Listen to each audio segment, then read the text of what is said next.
আসসালামু আলাইকুম এভরিওয়ান। কেমন আছেন সবাই? সবাই ভালো আছেন আশা করি।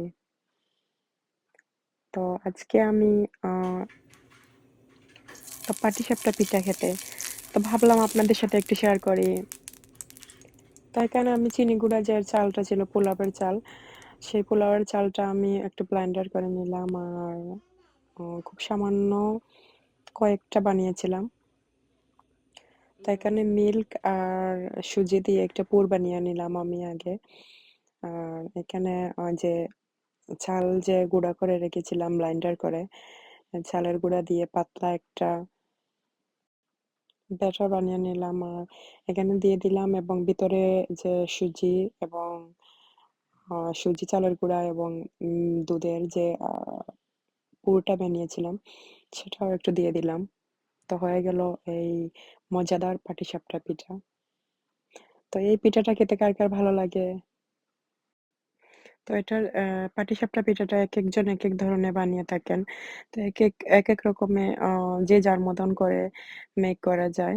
আর খেতেও অনেক মজা হয় এই পাটিসাপটা পিঠাটা। তো আমি যেভাবে আ তৈরি করেছিলাম সেটা ১ম থেকে আমি এখানে দেখানো হয় না ভিডিওতে।